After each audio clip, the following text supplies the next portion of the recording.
Hello, my name is Vane Trujillo, and I am making this video for the ACP program. One of the questions I was asked was, why do I want to become a teacher? And my why is because my dad believed in having or giving us a better education, and that's why we came to America in search of obtaining a better education. So education has always been important since my roots, since I was born. My dad wanted the best for us. So coming to the United States, learning the language was a hardship that I was faced with. But my dad kept us moving, and my dad provided like resources, like videos, so we could be able to watch those videos at home and little by little learn that language. So acquiring the English language was one of my struggles, and but I made it with the motivation and perseverance.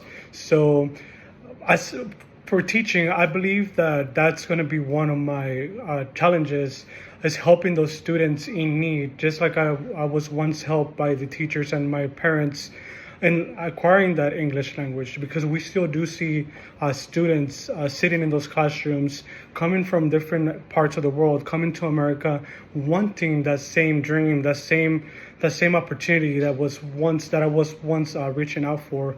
And so I believe like finding ways to find this and learn about the different ways that students learn would be one of my challenges. But I believe it's just a fact of getting to know those students, building relationships, and that way we will obtain that that mastery, right? That language acquisition, which is something very important, especially to the students sitting in those classrooms. So I want to be there to support them and give back the support that was once given to me.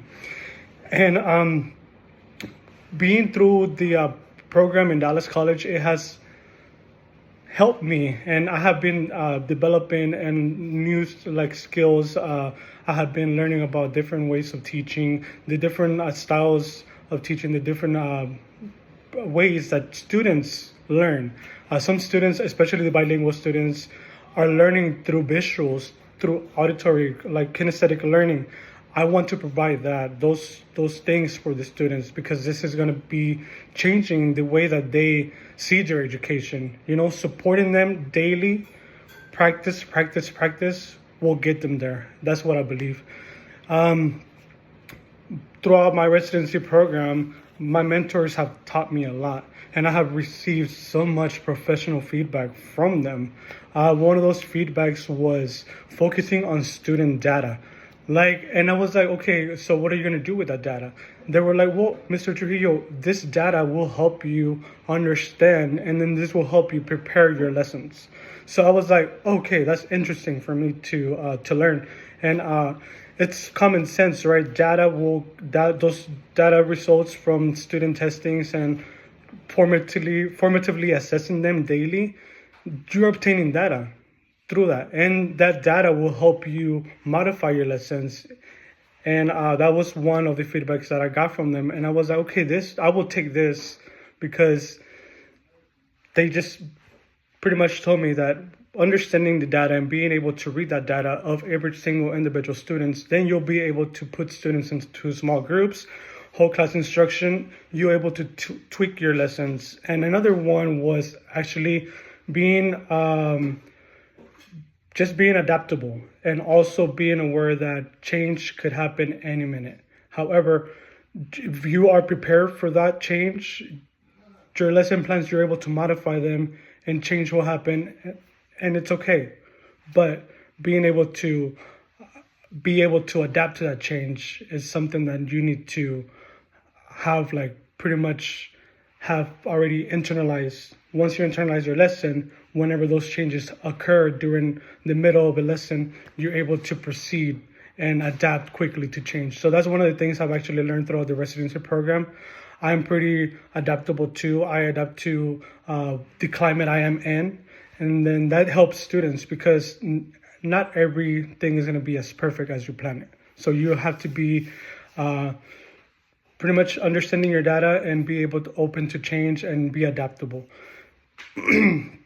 Now, the way I would help a student struggling while I'm teaching a lesson, I would help them by understanding where they're at, meet them where they're at, like get to the student's level and meet them where they're at. Don't try to extend or give them some new information when they're not understanding what you taught the previous lesson. So definitely small groups will help.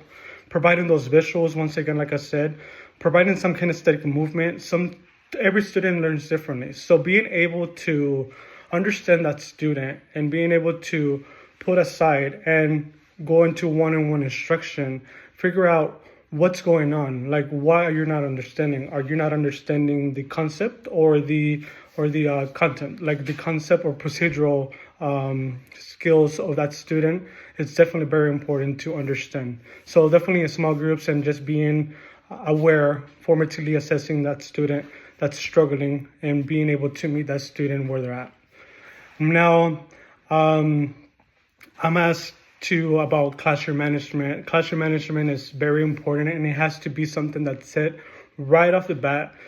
The first day of school, we should build up that student-to-teacher contract, student-to-student contract, being able for those students to understand like classroom expectations, routines, transitions. All that is very important to set that high expectation from day one.